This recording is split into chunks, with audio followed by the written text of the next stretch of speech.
कार्तिक महीने में आंवला नवमी आती है। आंवला नवमी की कथा में एक प्रसंग आता है। आंवला नवमी का पूजन आपको करना आता है। व्रत करने वाली माताएं व्रत करती है, आंवले के पेड़ के नीचे जाकर पूजन करना, भोजन करना, आंवले का वृक्ष की छाया में बैठना, उस दिन किसी को अपशब्द ना कहना, आंवले की पूजन कर कर अपनी झोली को पसार कर चीटी उंगली और अंगूठे से आंवले की छाल को थोड़ा सा पल्लू में गिरा लेना, उस छाल को ले जाकर अपनी बरकत में, अपनी अलमारी में, अपनी तिजोरी में रख देना। ये आंवला नवमी की पूजन का विधान है। संपदा, जिस व्यक्ति को रोग सताता ही रहता है, बीमारी आती रहती है, जा ही नहीं रही होती है, तो उसको कुछ नहीं करना चाहिए। आंवले के वृक्ष के नीचे आंवला नवमी के दिन दूध चढ़ा देना चाहिए। फिर बीमारी दूर हट जाती है, व्यक्ति बीमार ही नहीं पड़ता। जिसको निमोनिया हो, श्वास की बीमारी हो, दमे की बीमारी हो, किडनी और लीवर से जुड़ी हुई बीमारी हो, उसके लिए सबसे अच्छी चीज है हमारा चलने में हापड़ी भरा जाए, चलने में दम भरा जाए, तो आप आंवले के वृक्ष के नीचे दूध चढ़ाओ, आंवला नवमी के काया ठीक हो। आंवले के वृक्ष पर आंवला नवमी के ब्रह्म मुहूर्त में सूर्य प्रकाशित हो, उससे पहले क्षीर सागर से निकलकर भगवान नारायण तुरंत आंवले के वृक्ष पर आकर विराजमान। आंवले के वृक्ष आज ही का दिन है महाराज, अक्षय नवमी आज ही का दिन है आंवला नवमी का। अगर किसी पंडित ने, किसी ब्राह्मण ने, किसी ज्योतिष आचार्य ने बता दिया कि तुम्हारे बच्चे की उम्र कम है, किसी ने बता दिया कि इसकी अल्पायु है, इसकी उम्र कम है, इसको ये बहुत बड़ी बीमारी होगी और एक्सीडेंट होगा और ये होगा वो होगा, ये वाली अंगूठी पहनो, ये वाला नथ पहनो, ये चीज पहनो, बिल्कुल नहीं। तुम्हारी मर्जी पड़े तो पहनना, लाखों रुपए खर्च करो और मालूम पड़े फल ना मिले तो एक काम जरूर करना। आज के दिन हाथ में कुंकू लगाकर, कुंकू को लगाने के बाद अपनी माताजी से कहकर उस बच्चे के हथेली पर स्वस्तिक बनाकर आंवले के वृक्ष पर छापे 5 लगवा दीजिए। वो बच्चा कभी अल्पायु नहीं, उसकी उम्र में वृद्धि होगी। उम्र कम नहीं हो सकती, उम्र बढ़े।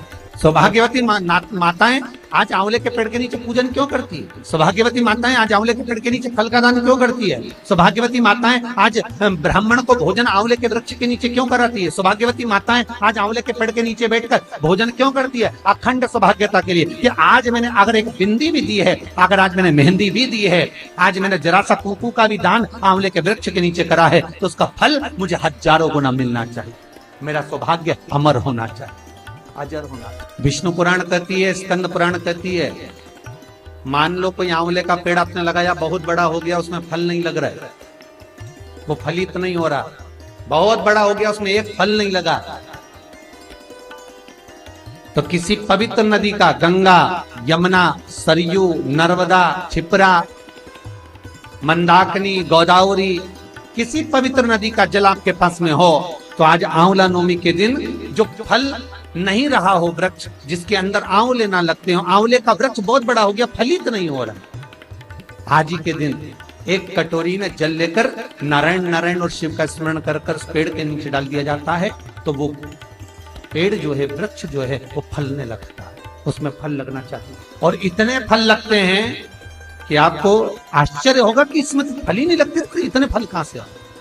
अर्थात आज भी हमारी विष्णु पुराण, आज भी हमारी स्कंद पुराण, आज भी हमारी पद्म पुराण, भागवत पुराण आज भी कहती है कि आंवला नवमी का किया गया पुण्य, आंवला नवमी का किया गया दान, आंवला नवमी के दिन किया गया सत्कर्म खाली नहीं जाता। अर्थात जैसे जरा सा जल का सिंचन करने पर वृक्ष फलीभूत हो जाता है, उसमें ढेरों फल लग जाते हैं, उसी तरह हमारा किया गया दान, पुण्य, सत्कर्म, अगर हमने 1 रुपए का भी दान दिया, गौ माता के निमित्तार्थ, मंदिर के निमित्तार्थ, वृद्धाश्रम के निमित्तार्थ, भोजन के निमित्तार्थ हमने कुछ भी लगाया है, आपने गाय को भी रोटी दी है, आपने किसी ब्राह्मण को भोजन कराया है, आपने आज आंवले का दान करा है, किसी सौभाग्यवती नारी को एक फल तक दिया है, तो वो तुम्हें मिलेगा, 1000 गुना होकर मिलेगा। कई लोग कहते हैं महाराज जी ऐसा होता है, इतना बड़ा पेड़ हो गया, हमारे यहाँ फल नहीं लग रहा है, ऐसा होता है कि आंवला नवमी के दिन जल छोड़ दो तो फल? तो करके देखो ना प्रैक्टिकल।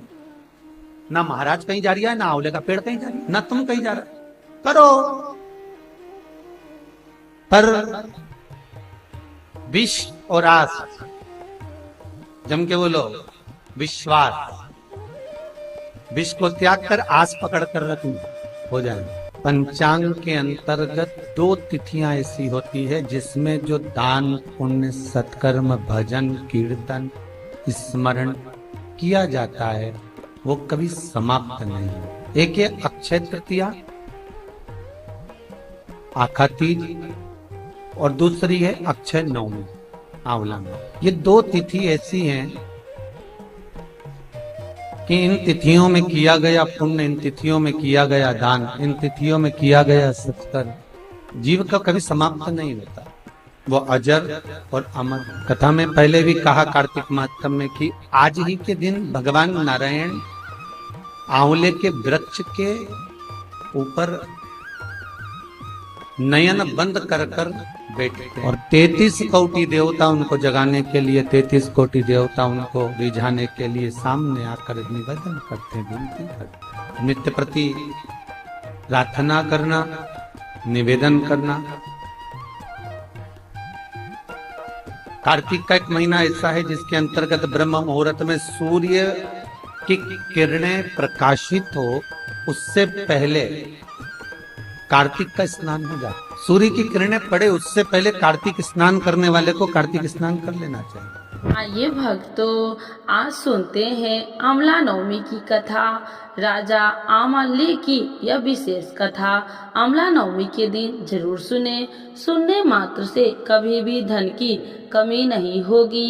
तो एक बार बोलिए प्रेम से विष्णु भगवान की जय, लक्ष्मी माता की जय। एक राजा था, उसका प्रण था वह हर रोज 1.25 मन आंवले दान करके ही खाना खाता था। इससे उसका नाम आंवलीय राजा पड़ गया। एक दिन उसके बेटे बहू ने सोचा कि राजा इतने सारे आंवला रोज दान करते हैं, इस प्रकार तो एक दिन सारा खजाना खाली हो जाएगा। इसीलिए बेटे ने राजा से कहा कि उसे इस तरह दान करना बंद कर देना चाहिए। बेटे की बात सुनकर राजा को दुख हुआ और राजा रानी महल छोड़कर बियावान जंगल में जाकर बैठ गए। राजा रानी आंवला दान नहीं कर पाए और प्रण के कारण कुछ खाया नहीं।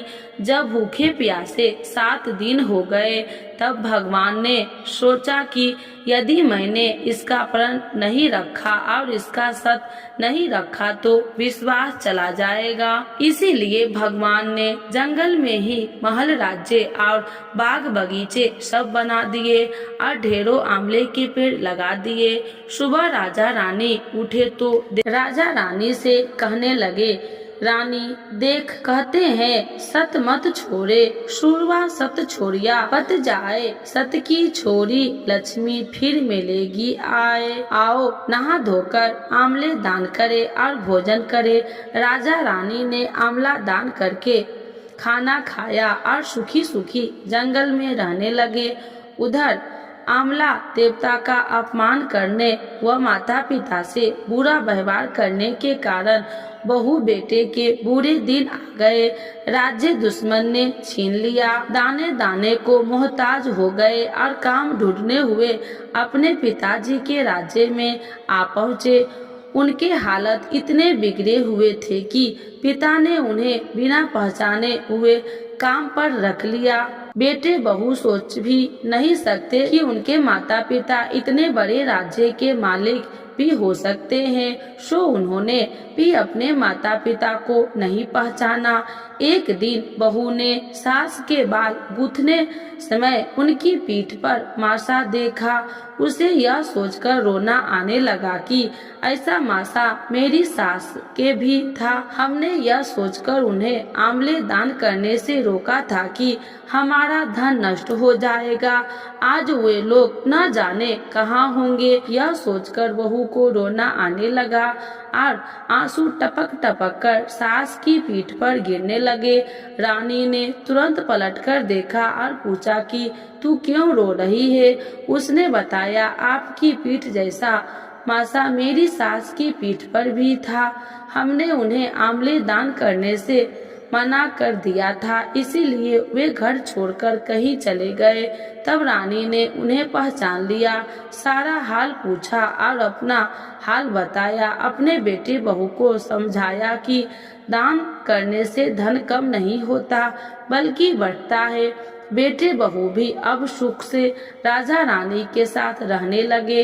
हे भगवान, जैसे राजा रानी का सत रखा वैसे सबका सत रखना, कहते सुनते सारे परिवार का सुख करना।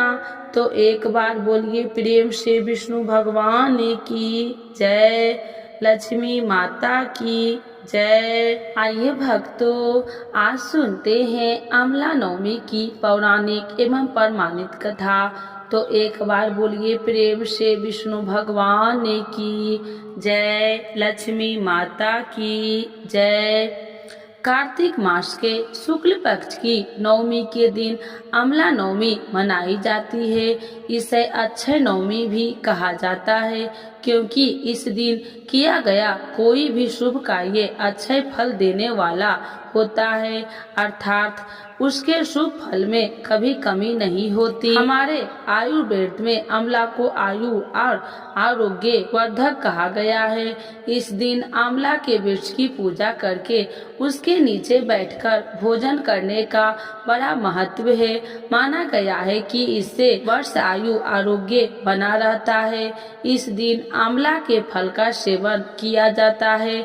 आइए जानते हैं अमला नवमी से जुड़ी बातें, इसका महत्व और इस दिन किए जाने वाले उपायों के बारे में। अमला नवमी का महत्व इस बात को समझा जा सकता है क्योंकि इस दिन द्वापर युग का प्रारंभ हुआ था, जिसमें स्वयं भगवान श्री कृष्ण ने जन्म लिया था। अमला नवमी के दिन ही भगवान श्री कृष्ण ने वृंदावन गोकुल की गलियां छोड़कर मथुरा प्रस्थान किया था। संतान और पारिवारिक सुखों की प्राप्ति के लिए रखा जाता है व्रत। इस दिन उन्होंने अपनी बाल लीलाओं का त्याग करके कर्तव्य के पथ पर पहला कदम रखा था। इस दिन से वृंदावन की परिक्रमा भी प्रारंभ होती है। अमला नवमी का व्रत संतान और पारिवारिक सुखों की प्राप्ति के लिए किया जाता है। यह व्रत पति पत्नी साथ में रखे तो इन्हें इसका 2 गुना शुभ फल प्राप्त होते हैं। अमला नवमी के दिन स्नान आदि करके किसी आंवला वृक्ष के समीप जाए, उसके आसपास साफ सफाई करके अमला वृक्ष की जल में शुद्ध जल अर्पित करे, फिर उसकी जड़ में कच्चा दूध डाले, पूजन सामग्री से वृक्ष की पूजा करे और उसने तने पर कच्चा सूतिया मौली 8 परिक्रमा करते हुए लपटे। कुछ जगह 108 परिक्रमा भी की जाती है। इसके बाद परिवार के सुख समृद्धि की कामना करके वृक्ष के नीचे ही बैठकर परिवार मित्र सहित भोजन किया जाता है। अमला नवमी को वेद पुराणों में अत्यंत उपयोगी और पूजनीय कहा गया है। अमला का संबंध कनकधारा स्तोत्र से भी है। अमला नवमी और शंकराचार्य की कथा। तो एक बार बोलिए प्रेम से राधे कृष्ण भगवान की जय। एक कथा के अनुसार एक बार जगदुरु आदि शंकराचार्य भिक्षा मांगने एक कुटिया के सामने रुके। वहाँ एक बूढ़ी औरत रहती थी जो अत्यंत गरीबी और दयनीय स्थिति में थी। शंकराचार्य की आवाज सुनकर वह बूढ़ी औरत बाहर आई। उसके हाथ में एक सूखा आंवला था। वह बोली, महात्मा, मेरे पास इस सूखे आंवले के सिवाय कुछ नहीं है जो आपको भिक्षा में दे सकूं। शंकराचार्य को उसकी स्थिति पर दया आ गई और उन्होंने